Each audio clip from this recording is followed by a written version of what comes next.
good morning. Did you sleep well? I hope you did.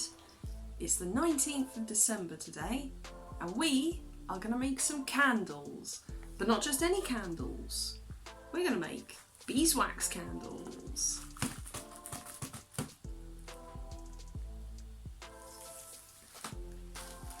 Things you're going to need. Oddly enough, you're going to need beeswax. You're going to need a little melting pot. I've got this little microwave safe milk jug, courtesy of my landlord. And you're going to need a little stirry sticky thing. You're going to need something to make a mould with. I've got greaseproof paper. Remember how that went back in wax? Remember how that went back in sealing wax?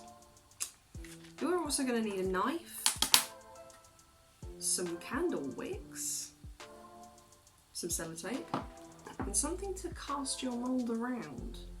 Oh, you're also going to need a glue gun. Okay, so what you want to do is you want to cut your greaseproof paper to about as long as your wick. If you want to cut it a little bit shorter, you can cut it basically to the height of the candle you're going to make, but no shorter than that. If it's a little bit longer, that's cool. If it's a little bit shorter, you're going to wind up with a lot of wick at the top.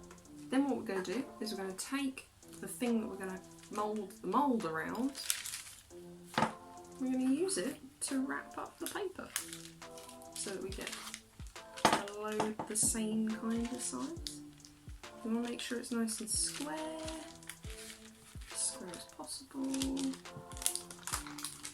because you want one edge is going to need to be flat, and that is going to be the part that goes on the table or on the, basically whatever you're going to stick this to. And you want to get your sellotape. We're going to use the sellotape to close up our mould.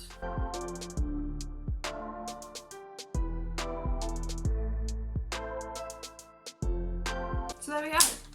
That is going to be the mould for your candle. Da, da, da, da. So yes, there you have it. That's your mould. Crazy days.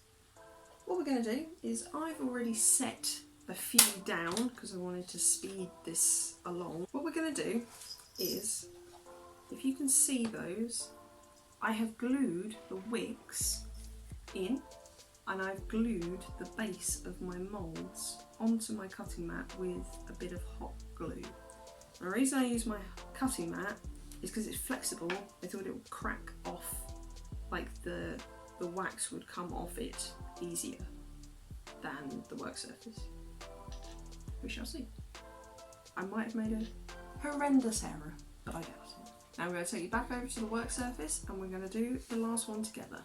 Okay, so first things first, we're going to let our hot glue gun heat up, which I've already been doing, and we're going to pick a little place for this to go. It needs to be big enough so that the mould will sit on it. Now we want to try and get that seated in the middle of our mould. What I'm going to do is I'm going to glue gun the bottom of this, and then we're going to stick it down.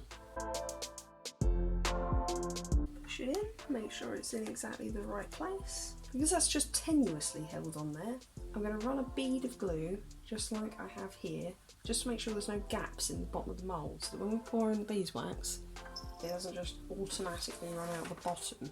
Pro model making tips right here. There we go. Sorted. Seeing as that's the last one, I'll switch my glue gun off now. The next part is going to be melting the wax. Now you can do this in the oven, you can do this with a double burner, as I've shown you before. I am going to use the microwave. So here goes, melting stuff in the microwave. I've got a little dishwasher and microwave safe little milk juggy thing, and I've already got some beeswax in there. It's actually offcuts from an earlier piece that I tried to do, and it was not successful, so I'm recycling it. What I'm going to do is I'm going to heat this up in the microwave by basically setting it for sort of 5 minutes and just taking it out, giving it a stir every sort of 30 seconds to a minute or so. Give it a good stir.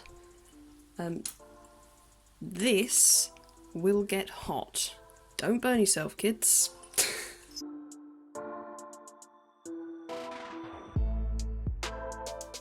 Even if it doesn't look like anything's happening, still make sure you give it a stir, because what happens is the ceramic helps to melt the beeswax. There we go, we're almost completely all liquefied. Okay, so our beeswax is now fully melted, and that is still jolly hot. So I'm going to get my horrible tea towel and just give it a little stir. Then we're going to pour it in right-handed. Oh, it's not too bad. I'm going to start on this one.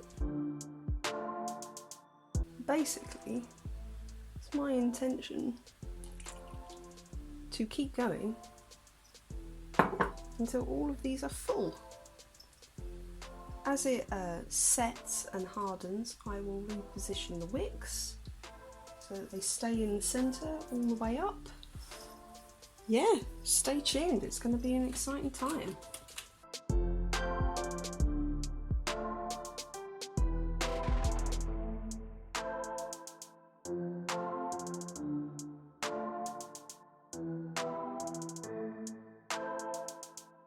Okay, last pour.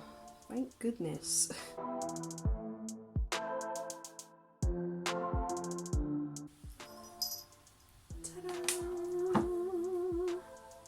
So these, weirdly they're still warm despite the fact that they've been in the fridge for about 2 hours.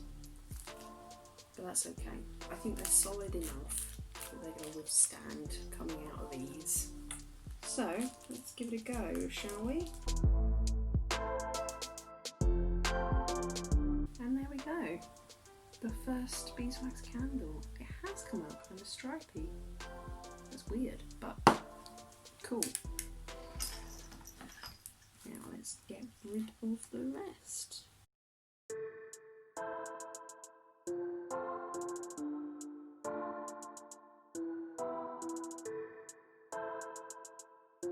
So, 4 kind of slightly janky little candles for your midnight scholarly needs. Got a book to read? Candle. Got some letters to write at 3 in the morning? Candle. Need to find your way around a spooky library? That sounds like a fire hazard. Candle anyway. Enjoy it. I've been Andy. This has been the Scholar's Box. We're day 19. I hope the rest of the 19th of December is a fantastic one for you, and I shall see you again tomorrow. Goodbye.